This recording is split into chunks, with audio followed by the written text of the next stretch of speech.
Hello, everybody. Is everybody okay? Yeah. Hi, Dawn. Hello, everybody. Hello, everybody. Sorry if my head is cut off half. I could not adjust my green screen very nicely.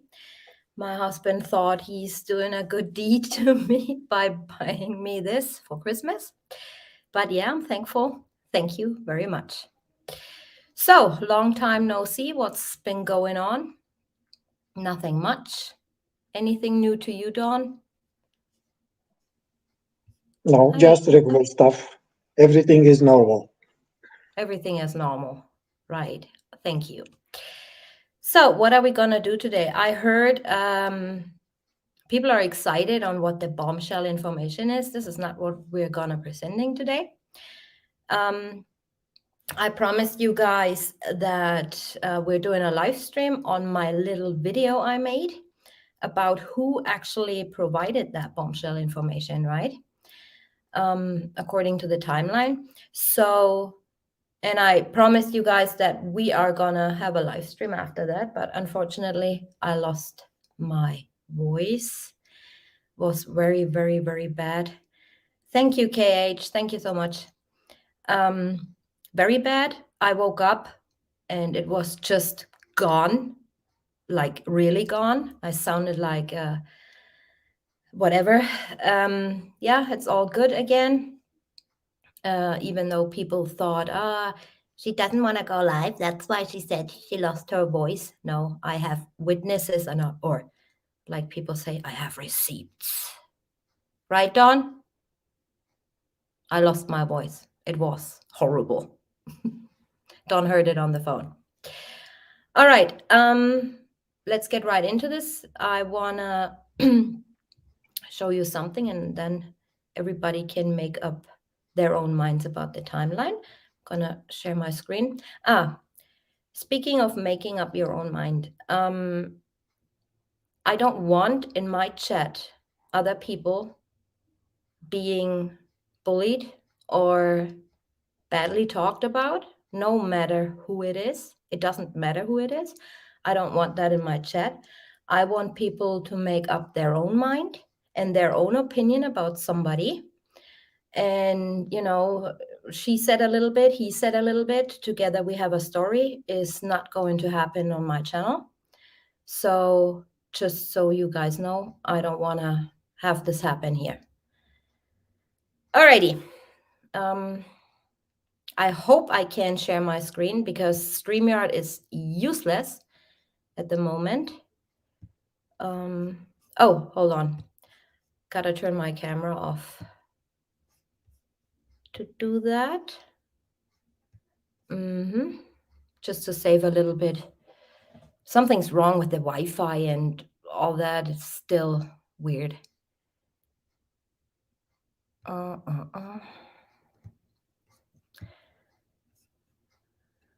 Chrome tab. Yes, I want to share a Chrome tab. Just bear with me 1 second, please. I'm useless. All right, here it is. So who actually gave the bombshell information that we have yet to learn from D.A. Rook? And have you ever wondered who actually had given bombshell information? Sorry. Wow, I lost you. Sorry. Thank you, Ellie. I did not put you on timeout. And you warning me? Yeah, that's fine. You don't have to throw money at me to warn me. I'm talking in general. I don't want anyone to talk bad about anyone. This is just not going to happen here. Okay? It doesn't matter if you give me money or if you do super chats. I just don't want this to happen here. I just don't want it. It's disrespectful to talk about other people when they're not there, and he said, she said stuff and, everybody adds a little bit or leaves a little bit out. I don't want that here. And this is all I'm going to say to this. All right. Have you ever wondered who actually had given bombshell information to law enforcement? Because we were wondering, NK, was it Troy McCoy? Who was it actually? And if you go along the timeline, then it becomes clear, according to phone calls and all other sorts of stuff, who could have given the bombshell information. Now let's watch.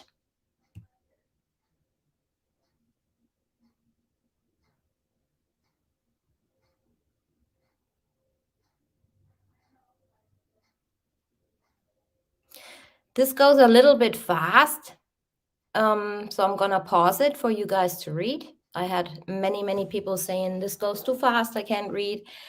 So here's a little timeline of events indicating the bombshell information might have been forwarded to authorities earlier than we thought, right? Because the normal, ordinary narrative is she gave bombshell information and that led to the arrest or confession, quote unquote, of Chris Watts. So Tuesday, August the 14th, between 2 and 3 p.m. After a short briefing at the Frederick Police Department, Agent Tammy contacted Tony Husky, that's Anadarko's regional security manager.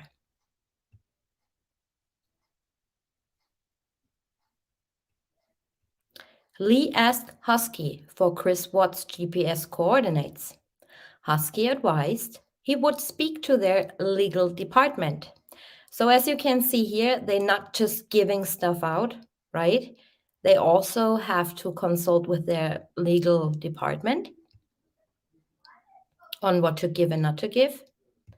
And sorry, you guys, if you hear noises in the background, that's my son playing video games. Following that phone conversation, Husky sent an email stating the following. So, weird enough, they don't give us an actual timestamp on that email. They give us the full emails, no matter who sends something into CBI or Frederick Police Department. But they don't give us a timestamp on when Tony Husky actually sent this email in. So he's saying, as requested, please find cell phone records for Chris Watts' work phone. Also included are his GPS records from his company vehicle. I requested 30 days for both. With regard to his work schedule, he works Monday through Friday, starting around 6 a.m. and finishing around 3 to 4 p.m. His supervisor is Luke Apple. He was off on PDO from the 31st of July till the 7th of August, returned to work on the 8th of August, and then was off Friday the 8th, with the request submitted several days, weeks in advance. Yeah, well, obviously they planned that holiday to see family in North Carolina, so several days or weeks in advance is nothing suspicious. His supervisor, Luke Apple, also related that Watts spoke to him last week, probably the 7th of August, and stated he and his wife were having problems and he would be staying with a friend in case his supervisor checked the GPS and found his vehicle was not at his residence at night. Apple said he didn't ask any questions and told Watts if he needed anything to make his family his priority. So as you can see, Chris Watts was very aware that they do track GPS, and everything an oil field operator or any Anadarko employee does is tracked. So on the 13th of August, Watts contacted Apple and told him his wife had left him And he called friends and family, and no one knew where she and the kids were.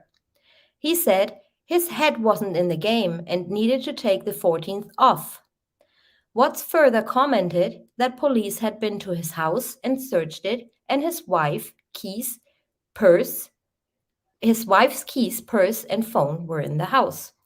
Apple stated Watts has a personal cell phone with the phone number provided. Please let me know if I may be of further assistance. Respectfully, Tony Husky.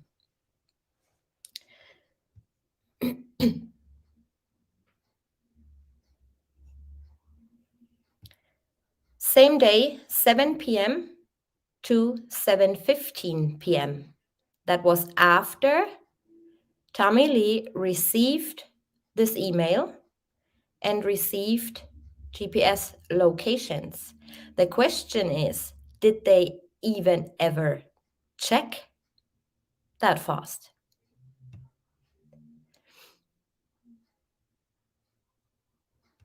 Luke Apple, Watts' foreman, provided additional information when he was contacted over the phone. And I played that phone interview. On Tuesday, August the 14th at approximately 7:15 p.m., I called and spoke to Christopher Watts' supervisor, Luke Apple. This is Tommy Lee speaking. Apple is currently a production foreman for Anadarko. Apple explained Chris has worked for him since April of 2016. Apple stated on Monday, August the 13th, Chris was working on an oil field out by Rockin, Colorado, which he described as being located approximately 30 miles east of Brighton. Apple said Chris had 3 oil wells they needed to get up and running, and Chris was headed straight out there. First of all, Chris was never scheduled to be going to these 3 oil wells that needed to be up and running. So I don't know, maybe he, said, I'm gonna do it, that job, because like we know, this was not really his area or his field. He was out at Survey, but like once a month or once every 2 months. So this was not his regular area he was working at. Apple said he was not sure what time Chris arrived at the oil well site and would have to review his GPS records to know for sure. So obviously, Apple did not know that Tommy Lee already asked Tony Husky for the GPS records. Apple said he was not at the well site personally because the guys do their work and can't just call him if they have a problem.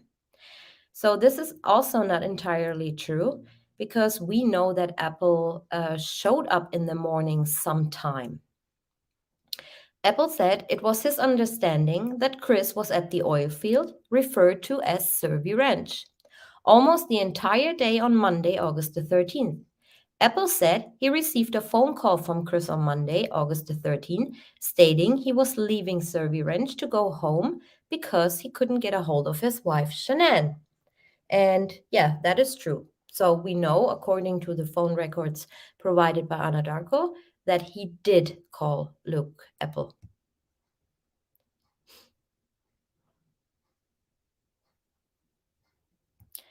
So this is Tuesday. After the K9 search, Watts was under surveillance.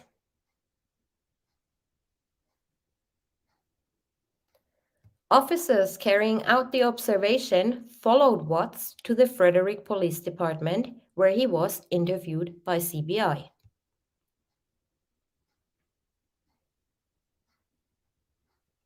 The officer states in his report that Sergeant Egan informed observing officers that Watts most likely will head out to Claude Court, that's NK's apartment.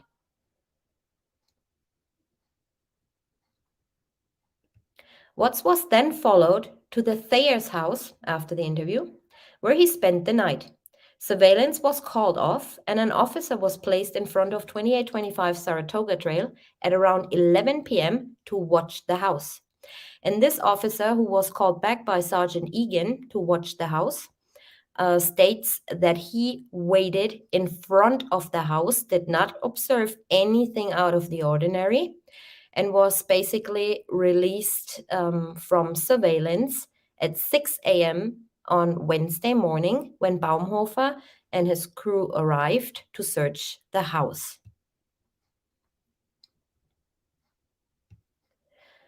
This is the police report.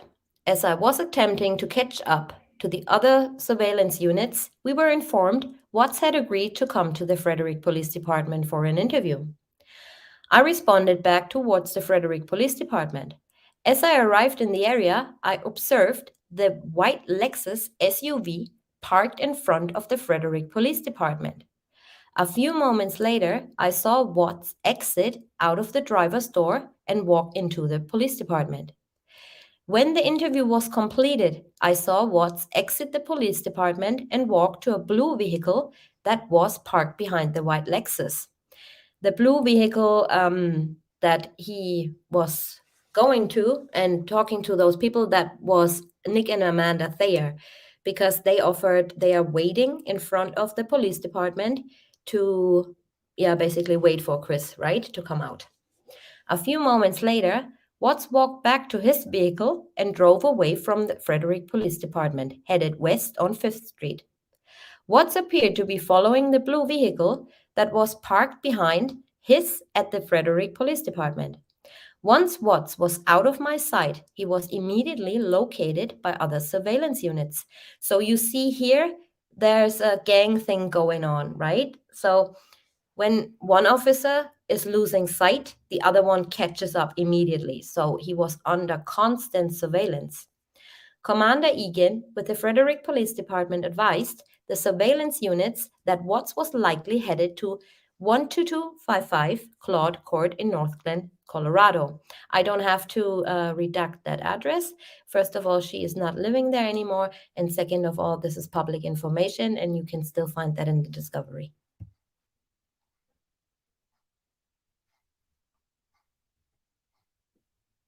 So this is Wednesday now, August the 15th. So we have Monday, where they pull at night all his stuff. We have Tuesday, he's being on surveillance. And we have now Wednesday, August the 15th, where the search begins at 6 a.m. in the morning. While at the Thayers, Watts held several phone calls with NK and law enforcement. So as you can see here, this is all him, right? So he's calling her, then she's calling him, and then he's calling her, and she's calling him. So what I noticed also was we always tend to believe that she called Chris like constantly, like an obsessed person. But if you go through her phone records, this is actually not the case, right? He calls her way more often than she even calls him, especially also with the 111-minute phone call. She did not call him, he called her.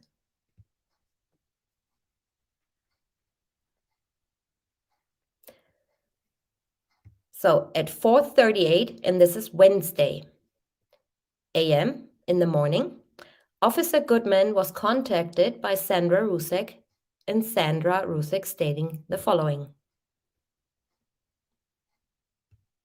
At approximately 4:38 a.m., I was contacted directly at the PD by Shannon's mother, Sandra Rusek. Rusek was upset and told me that she and her husband believe that her daughter and granddaughter's disappearance involved foul play, and that she honestly believes that her son-in-law was involved in the disappearance of her daughter and granddaughters. She stated that Christopher is acting weird and out of the ordinary. She said that Christopher is telling people he has to go to work. That's true. And if you compare that to what Luke or Tony Husky said, that he told them he needed to take the day off Wednesday, right? But we all know that he was trying to go to work on Tuesday and Wednesday, but they wouldn't let him.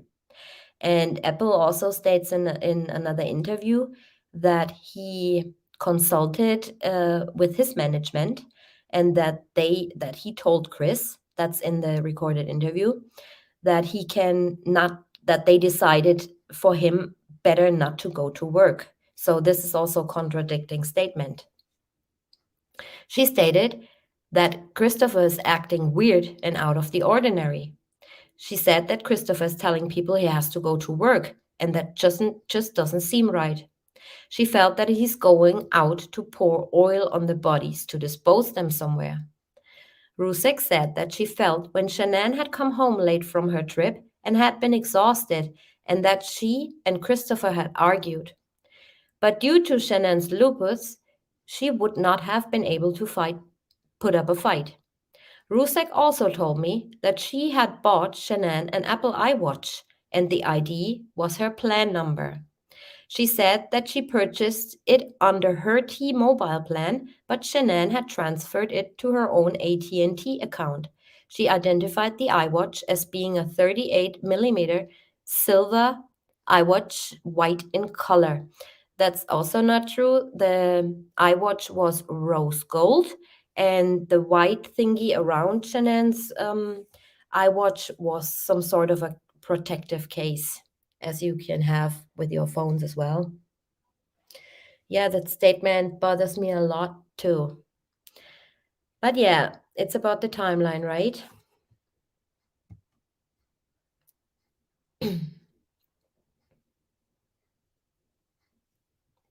6 a.m. Wednesday morning.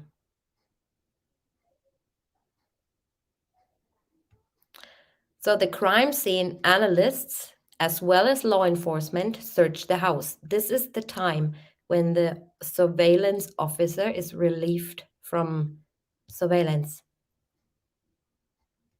And this is also the time when the crime scene analysts... Oh, no, that was Thursday. Sorry. No, I never said anything. So pillowcases were found in the kitchen trash. Shanann's Apple Watch was found between the couch cushions upstairs, just where Shanann's phone was found 2 days prior.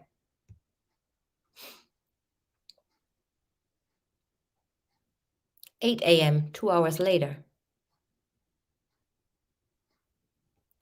Tom Husky contacted CBI again, stating he had found emails indicating Watts had started an affair with a co-worker called Nikki. So this is Wednesday, 8 a.m. They have his GPS, right? They pulled his GPS, or Tom Husky gave them his work truck GPS stuff. So I'm asking you guys, isn't it weird that they have his GPS, but in no way can they know at that time where Nikki lives, right? Because on his work GPS, there's only, I believe, 1 or 2 times where her address even shows up. So how did they filter that out within 2 days? This is the question that rotates in my head. So Tony Husky gives them the GPS of his work truck, of CW's work truck. 2 days later, he calls back in, stating he had found emails indicating Watts had started an affair with Nikki. But the day prior, when they surveillanced Chris on his way from the police station to the Thayers, they already had her address. So who told them before Tony Husky that there was an affair going on? Right?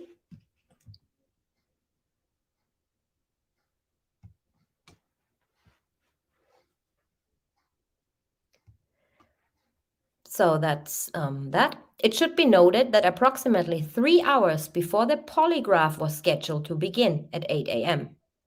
So she means, or this person doing the report means at 8 a.m., somebody called back in, Tony Husky, and at 11 a.m., this is the time when the polygraph was scheduled. I received a phone call from Anadarko's regional security manager, Tony Husky. Husky advised that he had reviewed computer network traffic and it was possible Chris had started a relationship with an Anadarko contracted employee. Husky advised he located emails between Chris and the contracted employee who he identified as Nicole Nikki Kessinger, age 30. Husky said it appeared a relationship between Chris and Kessinger around of June of 2018. Husky further explained Kessinger was on the geoscience side of the company and helped survey land. Husky explained Chris and Kessinger worked out of the same office in Platteville, Colorado. Husky advised he would be forwarding the emails to law enforcement as soon as it was cleared by their legal department. Here again, he has to ask, right? The emails received by Husky are attached in this report.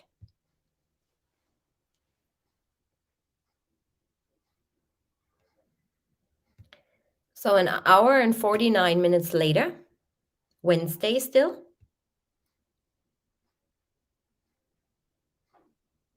Kessinger called FBI. So you see the pattern here? They know who she is, right? Giving information to surveillance officers that he most likely goes to her apartment, but they didn't even know that she existed at that time, right? So then Husky calls in again, and an hour and 49 minutes later, she calls FBI.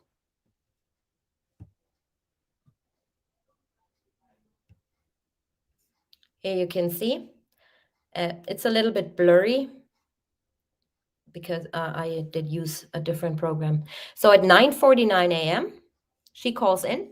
That's their number. Look it up. You can make your mind up yourself. Look it up. Then she called them again, and then she called them again for 6 minutes. And this is probably when they said, all right, let's meet up somewhere in the park, right?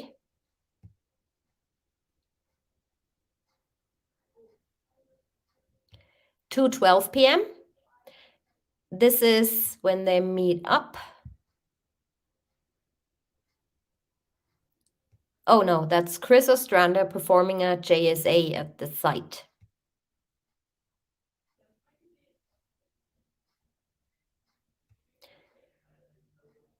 On August, oh, that's Tuesday. So this is the JSA sheet from the Discovery, and it says August the 14th, 2018 at 2:12. I just want to get the connection to McCoy here. Ostrander reports an Anadarko employee showed up looking for a lost wrench. And keep in mind, that was all Tuesday, right? So by that time, this guy was there, that water truck guy was there. McCoy went out there to survey as well. And keep in mind, after that, they knew that something was going on with Nicole Kessinger, and all of a sudden they had her address. Okay?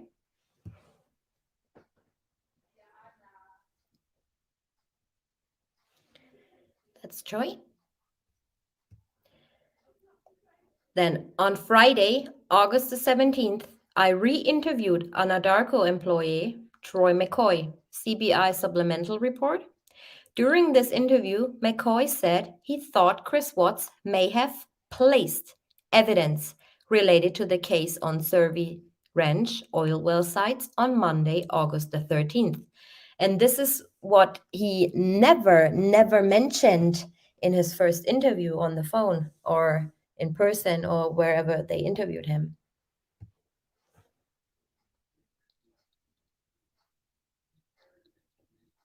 (3 p.m.) CBI agents met up with Luke Apple. So she is talking or in the process or schedule an interview with FBI talking about NK. Meanwhile, CBI agents met up with Luke Apple Watts foreman at a truck stop site, Apple escorted the agents out to Survey 319. So do you see what I'm trying to say? She scheduled her interview with the FBI. It hasn't happened yet. And they get taken out to Survey 319 by Luke Apple. 3:36 p.m. Kissinger met up. This is the Majestic View Park. The interview took about 2 hours. Only a portion of that interview was made public.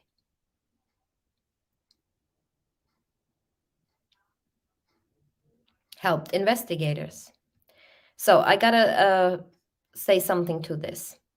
You see here the recorded interview of Nicole Kissinger on August the 15th at 5:36 p.m. The interview took place at 3:36 p.m. Eastern time, 5:36 p.m. Mountain time, 3:36 p.m. This is Colorado time. He gives Eastern time.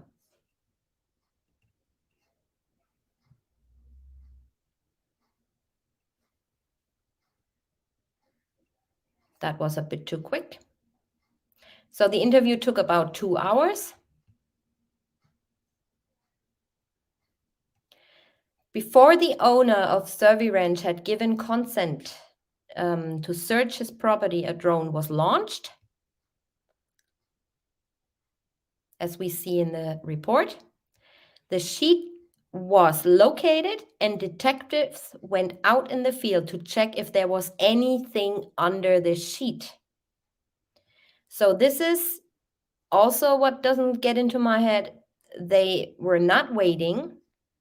You know, they're waiting for everything and every little thing they're waiting for, right? They're waiting 3 months or whatnot for the CCTV footage of Nate, but they do not wait until the search warrant of that site is actually being served to Mr. Survey.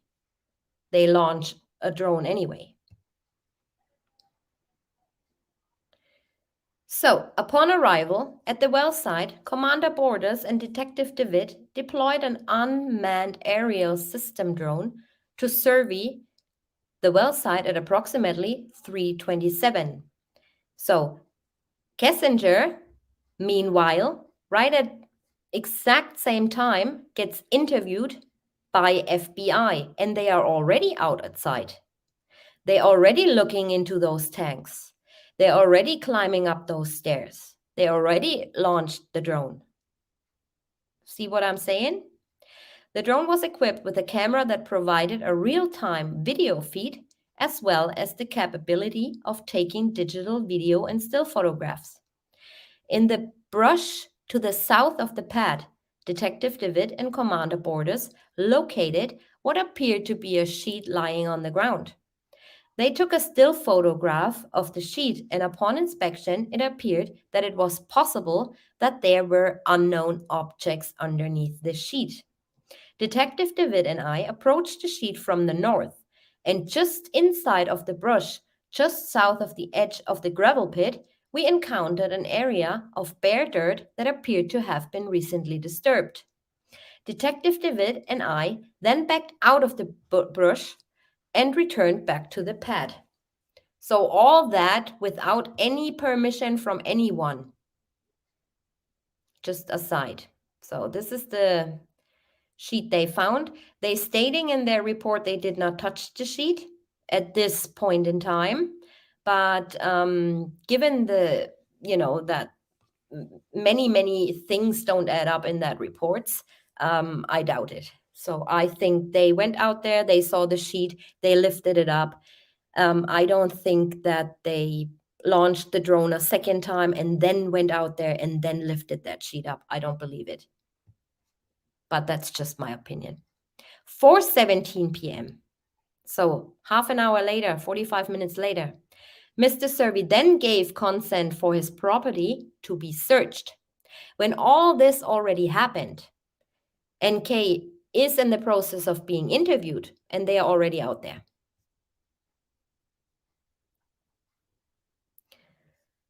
That Binance Survey, owner of Survey Ranch, was contacted by phone at approximately 4:17 hours and provided consent to search the property and collect evidence. So why didn't they not call him right away, saying, Mr. Survey, we are out here, this and that happened. Can you please give us permission to search your property? I don't think he would have said, no, you can't. So the sheet was then approached again. This is what they state, right?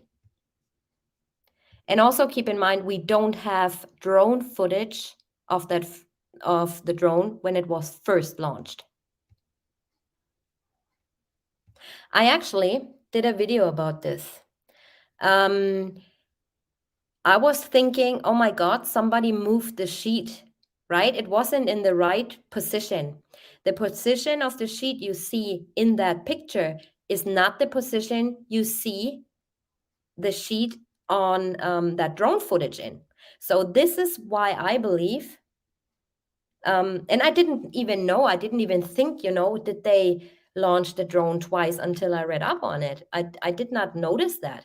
And then I read up on it, and then I knew they moved the sheet. So to me, from what is stated in the discovery, it looks like they did not only approach the sheet and then discovered the disturbed dirt and a possible grave. I think they went out there, got the sheet, and then placed it in the wrong spot and had another drone launch. This is what I believe happened.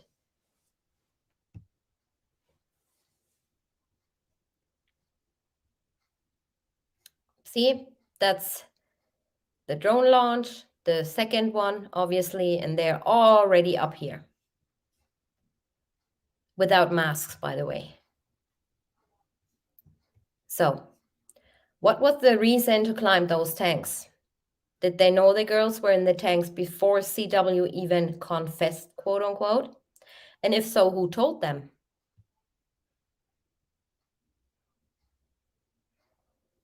"4:30 p.m. 10 minutes later. Crime scene analyst Yoakum was called out to Survey 319, and the crime scene analyst, Mr. Yoakum, or Mrs. Yoakum, I don't know if it's male or female, she or he did, I think it's David Yoakum, right?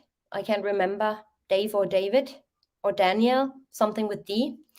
He was doing the search of Saratoga Trail already in the morning. So he had just finished searching Saratoga Trail. How convenient. After the Saratoga Trail scene was processed, I was notified at 4:30 hours on August the 15th by CSM Maloney to respond to a remote location in Roggen, Colorado, to process the scene where the missing persons had been allegedly taken to and disposed of. So, somebody who called this guy, Maloney or Maloney or whatever his name is, he must have said, we have reason to believe that those kids are in the tanks or buried or whatever, right? Weird. By 4:30.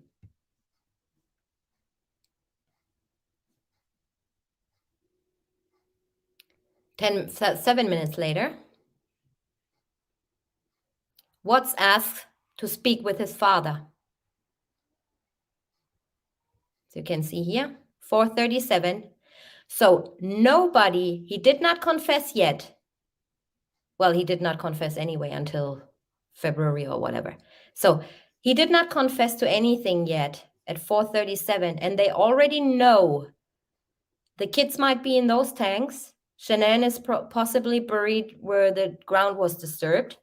And yeah, everything without, it's crazy. So 4:55. Lee and Coda interrupt the conversation as Ronnie mentioned a lawyer.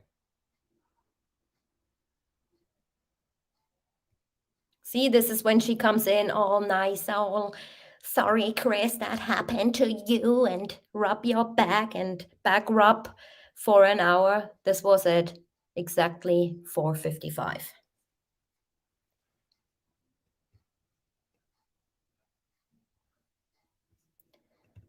"5:51 p.m. 6 minutes later, Tammy Lee, presented a picture to Watts taken by the drone. And if you guys are interested, go back to last year. I cannot tell you the exact title of that video I did, but it was about the sheets being in a different location, in those pictures also in a different location.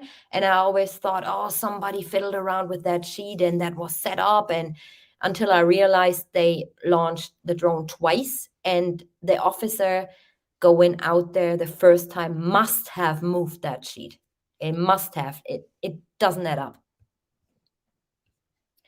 What's then showed where Shanann and the kids were. Exactly here. She's giving him that photograph the drone took, 5:51. And they already know, they already see everything. They already got the confirmation. They already know. So them playing dumb, basically. After Watt's confession, his phone was taken to be downloaded. And it was not, I think it was not how, some people think they downloaded his phone on Monday or Tuesday or something.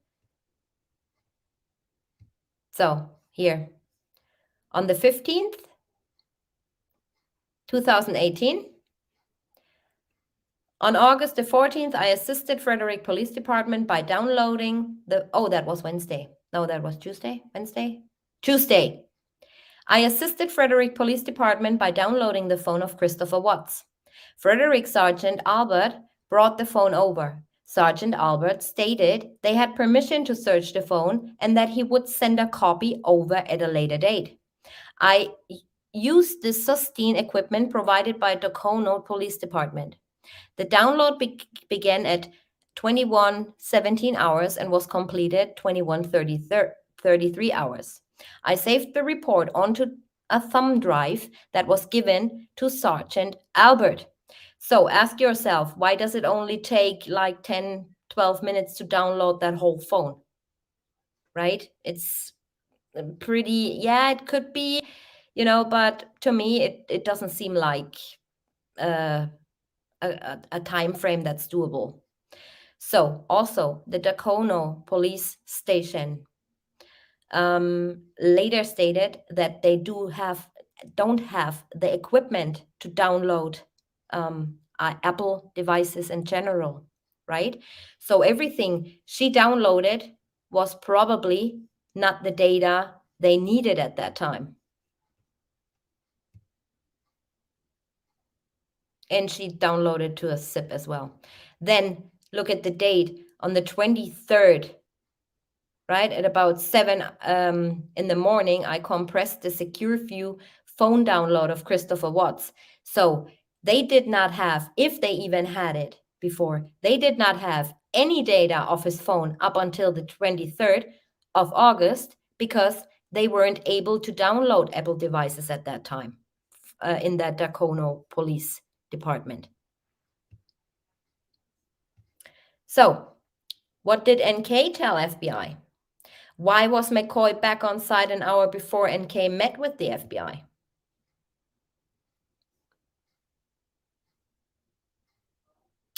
And not to forget,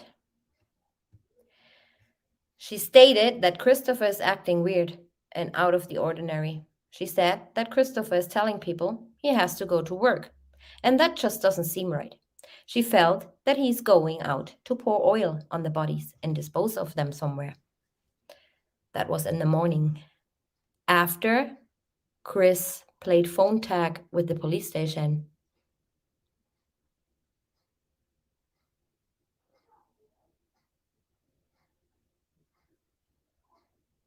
Too many coincidences.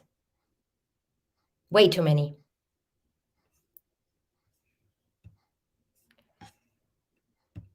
So, what do you guys think? It is what is disturbing. I want to know what's disturbing. Don, what's your opinion? You're too quiet. No, I am very polite and I am letting you present everything you have and That's then very I make my nice. notes. Thank I you. make my notes. Okay. Obviously, the main interest is to find. Your microphone is very bad. It is now. Now That's it is better. better. Yes, Okay. thank you. We are trying to understand who was the person or the persons that gave to the law enforcement the information about the location of the bodies. Right. So let's make a short list. First of all,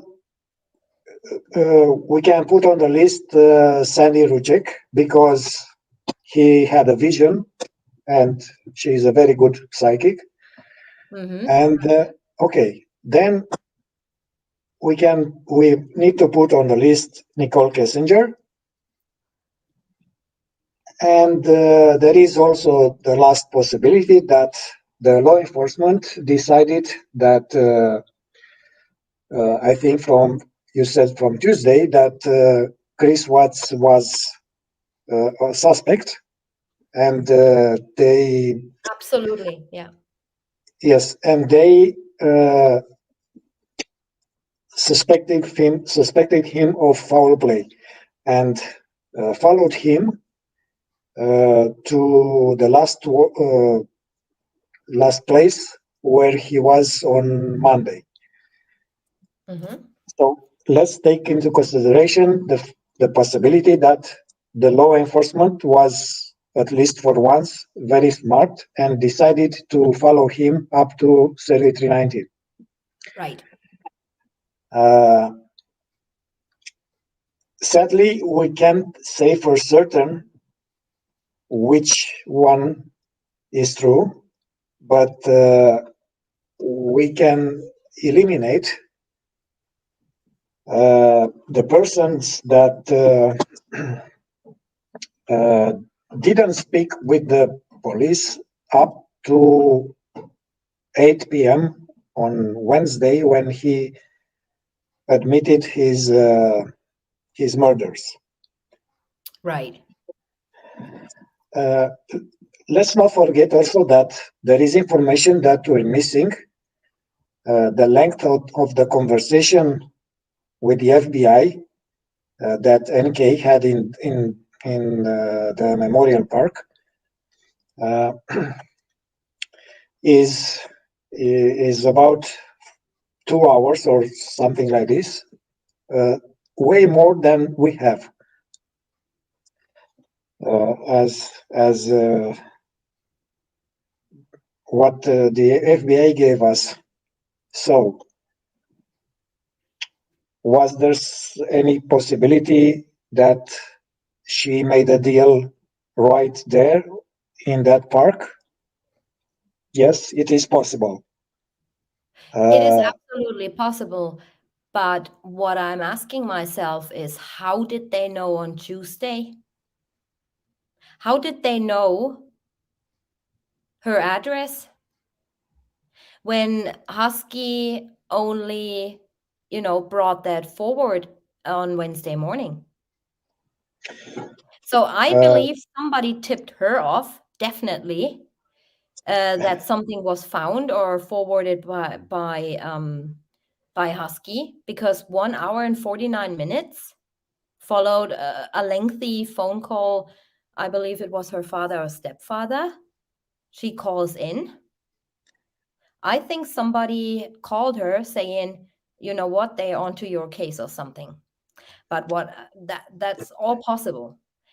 But what let's I'm not asking myself is how did they know her address on Tuesday? let's not forget that NK contacted the FBI, something that usually is not done. Right. Right. That makes me think that maybe her father, Daddy Kissinger, contacted the FBI and, let's say, scheduled a meeting with them in order to um, take her out of this suspect situation. I don't believe that the police contacted NKA for the first time. It was the other way around, using a person of contact. And the most obvious, as I said, is her dad. You know my opinion. I think that Dwayne Kissinger is an informant of the FBI. Don't let yourself fooled by his T-shirt or his Cross of David. That is only for show. Right. It has nothing to do with the military intelligence of Israel. They have other means to find other professionals to do something like that. And of course, they don't wear T-shirts or wear the Star of David as a necklace. So, as I said, we have three possibilities. It is up to you to decide which one is that the person that gave us more information.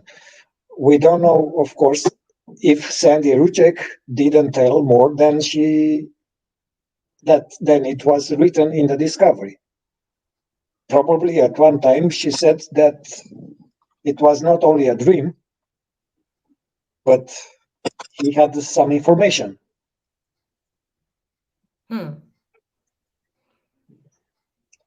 Yeah, That but is the we cannot let's not forget that she called him, right? She called him several times that day.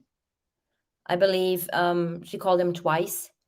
Once before um she called in to police, and I mean, of him saying, she probably said to him, where have you been on that day? Or and he must probably said to her, yeah, I was out at survey, blah blah blah.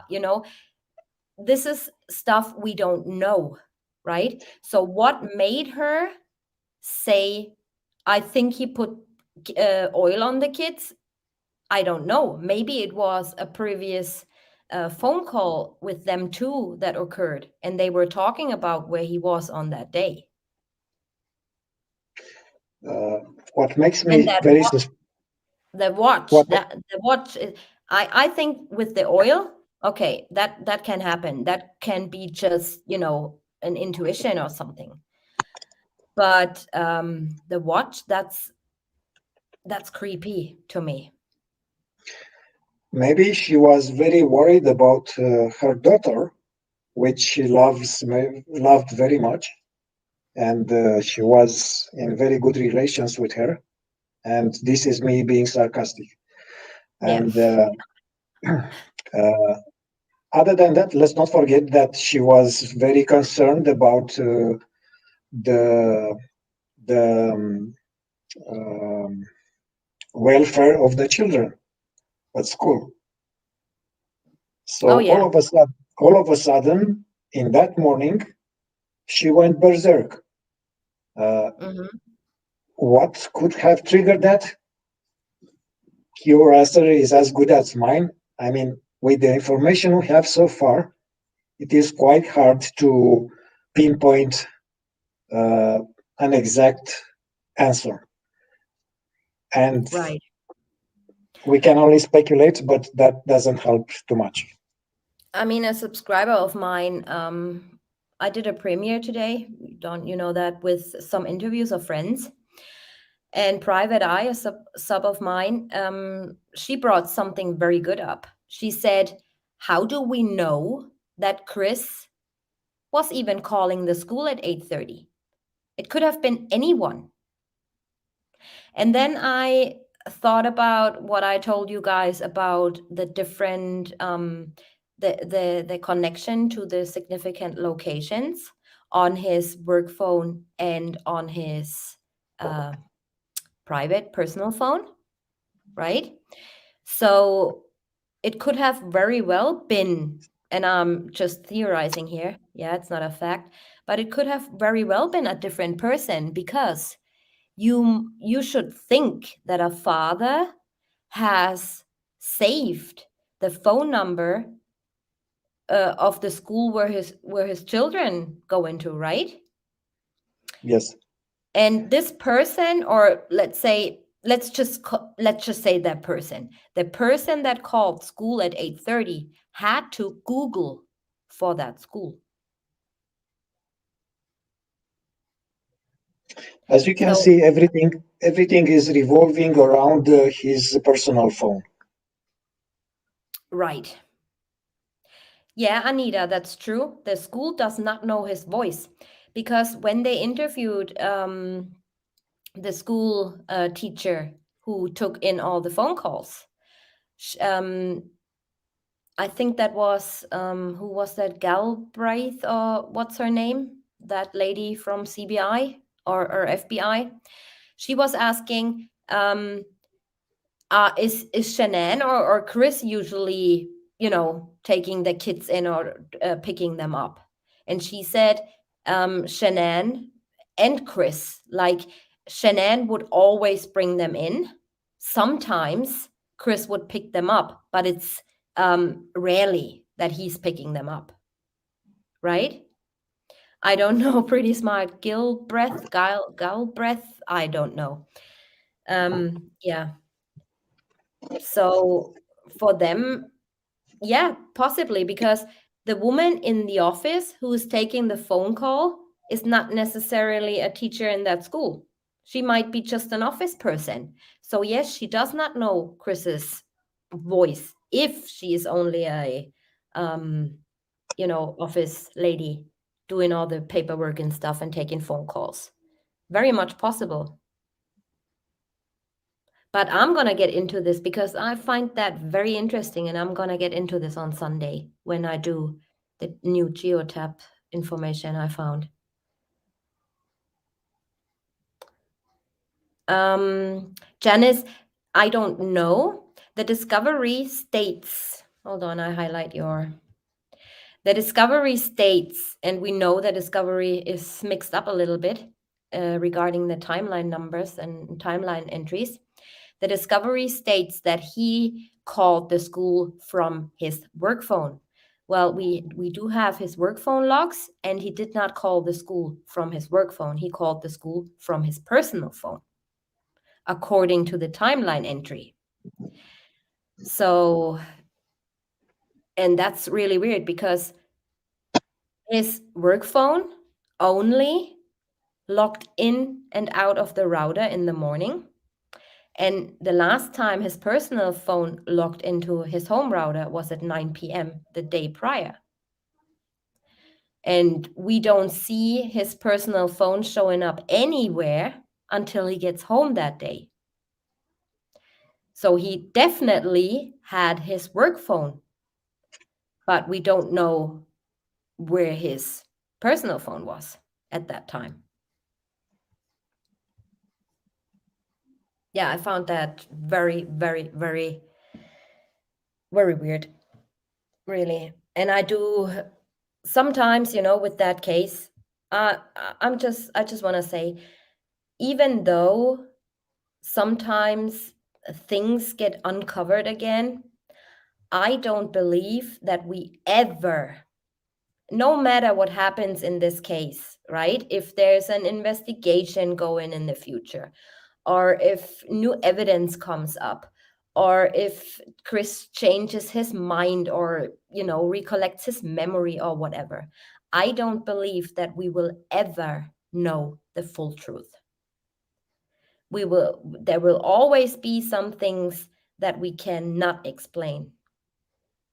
We can investigate, data is there. It's not disputable. It's on black and white.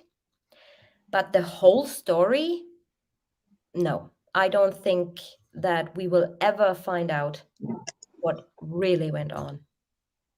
In fact, there are not many cases where the whole truth was revealed. And in my opinion, I think that people want full justice instead of full truth. Right. Because right now we have partial justice. That is what is bothering me. And I think I can speak for everybody. Yeah, absolutely. I mean, that's the reason I created this. I mean, I created this YouTube channel in 2019, I believe, but I saw so much misinformation, and I'm a data person. I'm no, technician, or I'm no crime scene analyst, and not with blood, and I have no clue about friggin' autopsy reports. What I'm interested in is the data, because it's there. An autopsy report, for example, you can everything is possible. People are saying how the state of decomposition was way too far ahead for her, right? But if you take into consideration, I read last week a 10-year study on decomposition of medicated people and unmedicated people. So they really did this with bodies, obviously, with deceased people, and they put them in the same condition and let them basically decompose. And they looked checked out how is the body decomposing and what time frame. Someone who was medicated, or with took some antibiotics or stuff like that, and a completely healthy person who had died, I don't know, due to an accident, or stuff like that, and was completely without medication or any illnesses. And they found out that a person that's medicated and takes medication on a regular basis does not decompose that quickly. I mean, there are hundreds of thousands of case studies out there, and I'm gonna pull that up. If you guys are interested, I put it in the description box. This is like 100-page case study, and yeah, it went on for 10 years or something, and they did their research. They took their samples of the bodies. They checked out what about the maggots, the flies, all that animal stuff. It's very, very medical, yeah, but it's also very interesting. But for me, not being a medical person, the first look is just gibberish, So we got to take into consideration that many factors could not be.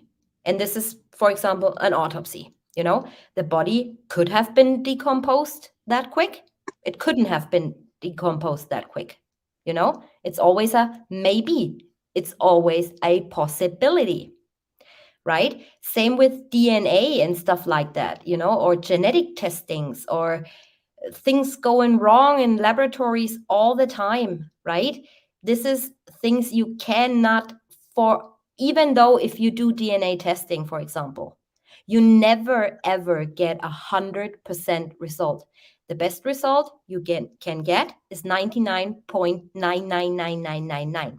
So there's still a slight chance, even though it's highly unlikely, but there's still a slight chance that this didn't happen as it happened. Right? You get what I'm saying? While with the data, it is like it's there. It can be explained if there is an error, such as delays or something like that, but it's there and it doesn't change anything. Right? I'm talking too much. But I think you're getting what I say, right?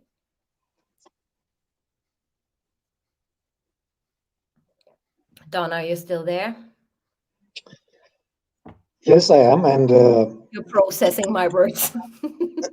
no, I can do it in real time. Um, let's take a few questions from the Absolutely. subscribers.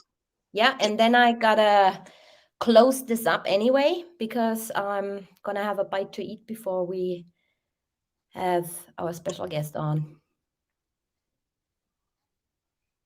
Okay, any question in particular you see? I'm on StreamYard looking now, so I have a slight delay. A slight delay. Any question in particular, or if you guys just have any questions to Dawn? Oh, speaking of Dawn, the new series on the membership tier exclusive should be starting by Friday next week. And I just called it simply Ask Dawn. Dawn, you gave your approval, right? Yes, it was the perfect title. Yeah, absolutely. Ask Dawn. Thank you, Ellie. Well, that was really why is my camera not on? So Should we tell them that I didn't uh, realize. sh- uh, it would be a good idea to tell the subscribers or the members that they should send their questions to me from Monday to, let's say, They can hear you. Tuesday You night. can tell them. Yes, I was thinking that it would be best to send your questions to me if the questions are more elaborate and need and if you want more detailed answer, to send me your questions by email from Monday to Thursday night, so I can prepare a proper answer and maybe do some drawings or Mhm. pull up some illustrations or videos and so on. Yeah. Okay. So, a theory as to why Nicholas greets Coonrod with a shake and asks, "Remember me." That's very easy. That's not even a theory. He did a job trial or was volunteering or something for the police, or not directly for the police forces, but they had something going on, and Nicholas volunteered. This is what I heard from NA, because I think it was either on her YouTube channel or on her Facebook. I was watching, and people were asking the same questions, like, "Were you in trouble?" or something like that. And she said that he was doing a job trial, or, just to look into the work of law enforcement or whatever that was. I know it Yeah. was more like a camp for future police officers, let's say. I don't know if he did like volunteer work or something for them, or what was going on in detail. I just know, well, this is what I heard. I cannot tell you this as a big, massive fact, but this is what I heard, that he was working there or looking around over the shoulder of a law enforcement official. Why do you think CW came out at that particular time to stare at Nate's camera and go back inside the garage? Oh, this is something for Dawn. I don't know. He definitely knew there was a camera, though. He definitely knew. Yes, I saw that too. If I remember correctly, I even mentioned it, but it is hard to say, other than to look again if the angle is good enough to do what he wanted to do next, and Hmm. maybe to hide what he was doing. Other than that, I can't say.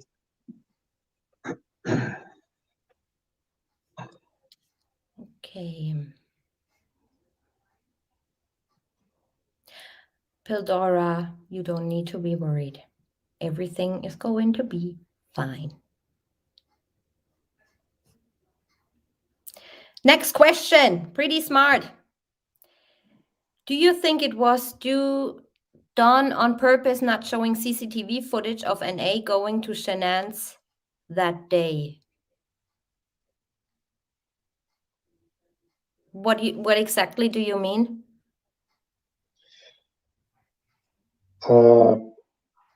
I think she is talking about what happened in the morning of on Monday before calling 911 for the welfare check. Specifically around 8 or 9 o'clock. Well, according to Live 360 app, she was at home up until 10:30. We don't know. I mean, her phone was home. We don't know about Nick. Yeah. Yeah. Well, it could very well be, that Nick, but I don't understand what's the big fuss about this. I mean, even if Nick picked them up from the airport and drove them to Shanann's house, I mean, so what? Right? Either I don't get it, but to me it's not a big deal. So what? He drove the car, so what? I mean, I think the question is about the morning or like 8 a.m. Oh, Monday. the morning off. Of Monday, yes. So, as I said, her phone was at home up to 10:30 or so, but we don't know about the son. Are you talking about the 360? Yes. But this is very unreliable. It is as location and more or less as time, but it is very possible that somebody else went to Watt's house, entered the house, triggered maybe an alarm, went out the garage and put the lock and exited the garage with the phones and the Apple Watch and so on. Right. I mean, during that day we would have to look at the data again, but I know that at around the time NA arrived, there was a trigger of Alexa, right? So it could be that maybe she opened that door, was prevented from that latch or hatch, and she probably screamed in Shanann, or are you here, or stuff like that. I don't know. I truly don't know. But yeah, so according to the Nate's video, a woman walks out first who shall not be named. Yes. So that video footage was enhanced, and we have reason to believe that this is a female. Dawn did give this to a friend of his who is, good with gate and all that stuff, also working for law enforcement. And Dawn, can you repeat what he said about some flex and knees? And I can't remember. Yes, it is about the walking manner, let's say. A woman is having a more, let's say, more sporty type of walk, more military, and with the legs straight and longer. And women have smaller steps and the way they flex the knees is different than men because we have a different anatomy, of course. Yeah. I still think we don't know that, Mel. Absolutely don't know that. I know for sure it wasn't nobody of Chris's defense team, but who that was, I don't know. You mean Yeah, I still don't want to leave out Troy McCoy out of this. Like, I just don't. I don't know. I don't even know what to say. But I don't want to, you know, rule him out of blabbing a little bit. I don't want to rule him out. Okay, question for Dawn. You said in one live when showing chart that there is a weak link who is coming forward for lesser sentence, but I haven't seen any evidence of that. Any update? Said in one live when showing chart that there is a weak link who is coming weak link? forward. Oh, yeah. Yeah, Yes. slowly processing. No, I was trying to understand if it is about my chart about the American justice system, but now I understand. It is about the network of conspirators. Mm-hmm. Uh, you know, when you say evidence, um, I didn't say for sure that that will happen. It is my intuition, and it is. I am thinking the same right now. The case will be solved because some of them will begin to speak. First on my list would be Chris, and let's name the second. The second would be Nicole Kessinger. Yeah, absolutely.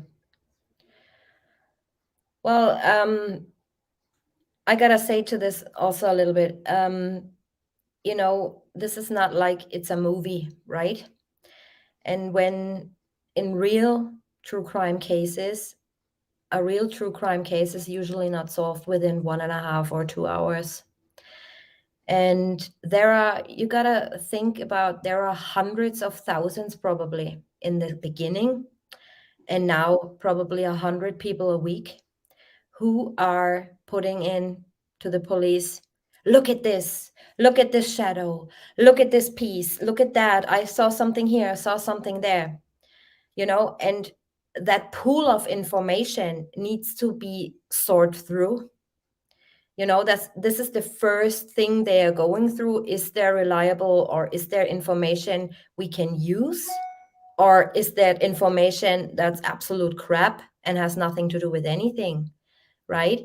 So look at, for example, the Scott Peterson case. It took him like 10, 15 years or even longer to get a new trial, right? Because the clock work does not work that smoothly over there. They put motions in, they put this in, they have to have bulletproof evidence, they want to make sure it holds water in a court of law, all these things, right? And when we get asked, oh, is there evidence, or is there this, is there that, we as normal people, we can only do so much, right? With giving evidence to officials and authorities, we believe that they could sort through the pool of information they get. And also keep in mind, this is a solved case, right? So if you put information in of a solved case or a currently missing child, for example, who do you think gets handled first, right? It's obviously the missing child. So this is, just to understand how that process works. And people are saying, oh, it's no evidence there, and you never say anything, or you haven't heard back. This is unfortunately not how it works.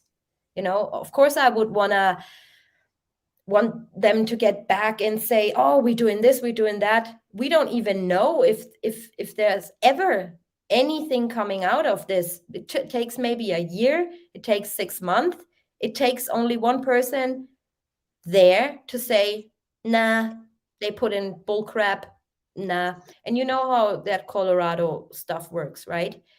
They have the lowest solving crime rate in America. Yeah, they work with plea agreements all the time.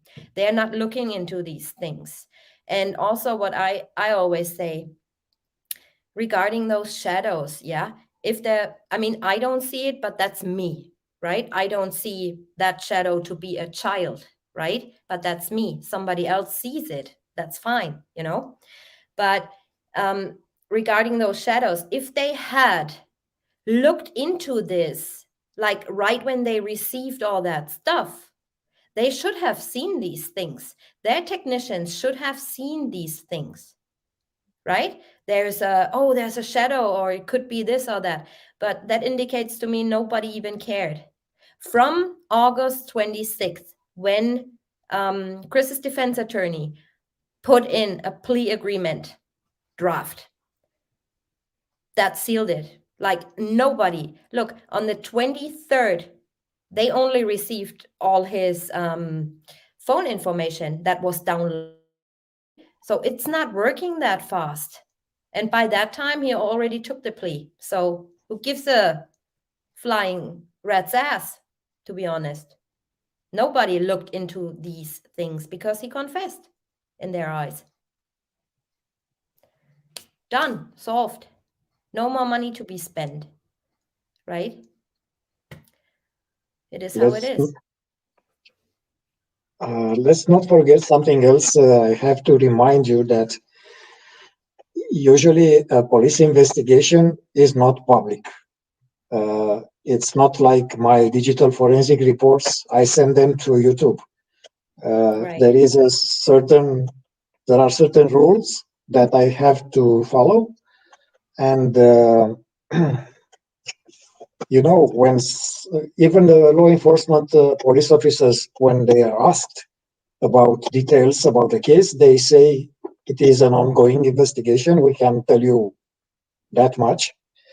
So I would like to ask you to understand. I would like to ask you to understand that we are not playing hard to get if we, let's say, not showing something that you are very eager to know.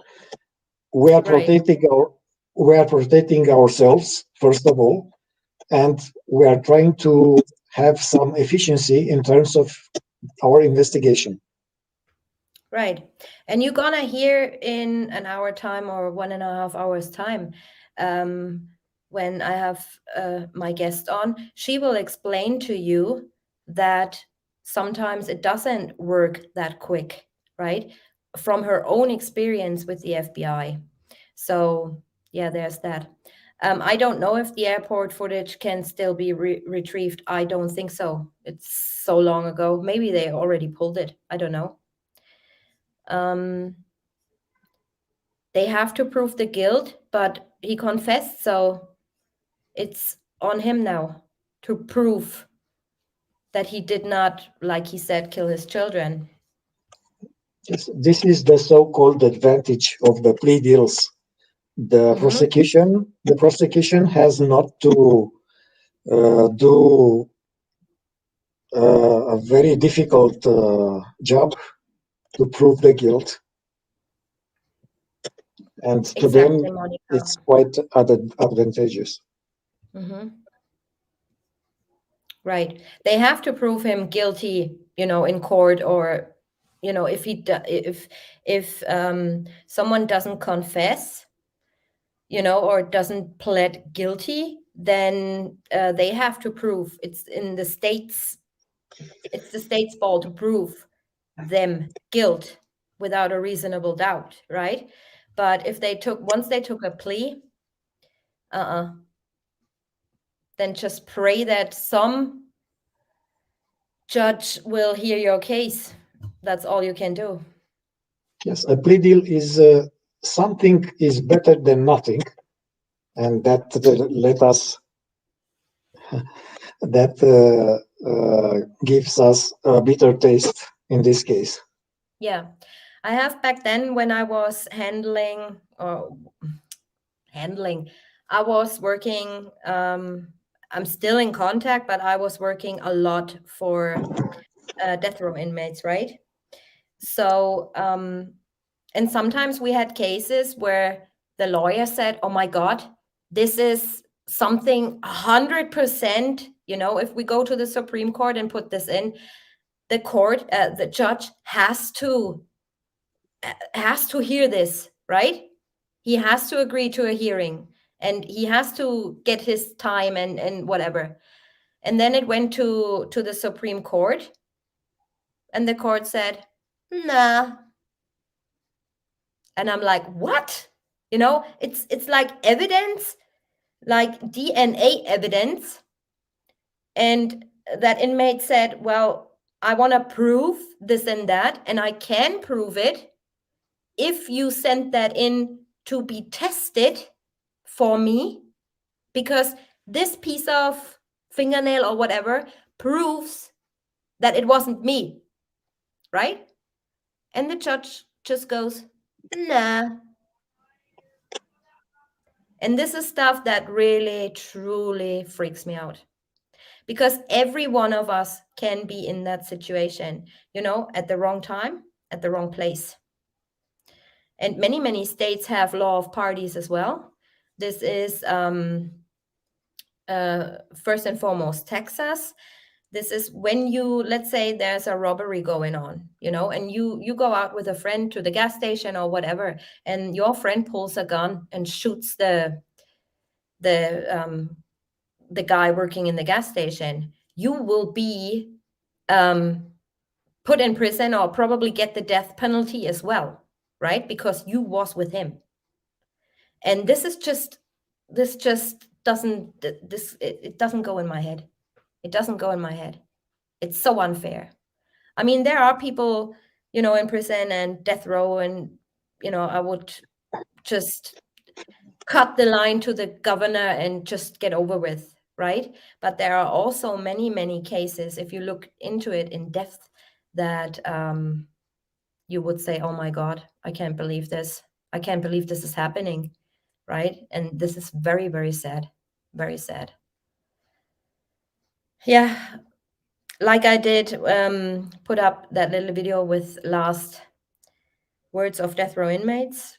Capital punishment, those with the capital don't get the punishment, right?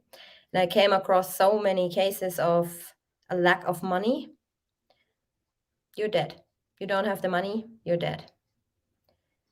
It is what it is in the world. It's cruel. It's cruel. But as long as people think, and this is what the public needs to do, like the general public, like with the Chris Watts case, for example, they are not like, hobby little investigators sitting on their chairs doing YouTube, right? These are ordinary people like my mom and dad, or your mom and dad, or your friend or your husband. They're not interested in this. They watch the news. They say, "All right, Rourke, you nailed it. You got that guy within 3 days, and plaque here, plaque there, shoulder padding and this and that," right? The general public does not look into these cases so deeply like we do, right? They don't see those flaws. They don't see they mixed up the item numbers in the discovery. They don't see all these things. And this makes it hard, because if more people would not go with everything they are being told by the media or by their authorities, and would more think for themselves, I think we had a better system, probably. If people would stand up for their fellow men, or, in general, we would have a better society. And no matter where in the world, it's everywhere the same thing. No matter if you live in Germany, no matter if you live in the United States, in South Africa, in anywhere in Europe, in the UK, no matter what, it's always the same pattern, the same thing, you know? Yeah, I'm talking way too much. But I haven't seen you guys in a week, so yeah. Okay, 2 more questions and then I'm out of here. I gotta get freshened up a little bit and something to eat. Um,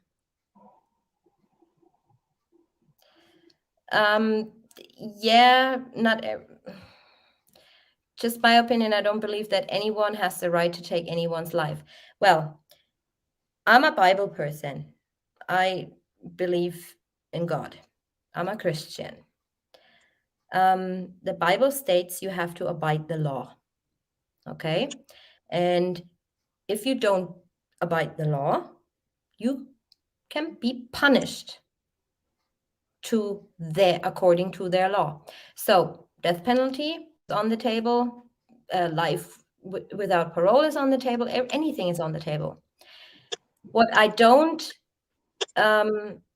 like, or what I don't believe in, is there must be 100%, 110% proof that this person did this and deserves that punishment.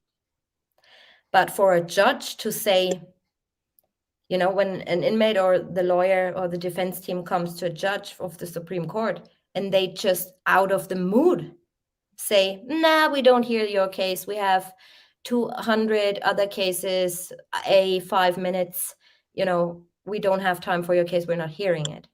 And this person goes, to their death and maybe truly was innocent, right? And it turns out years later that this person really truly is innocent, then that's effed up. That's really effed up. But if somebody is proven guilt and that's the law, shouldn't have done it. But that's just my personal opinion.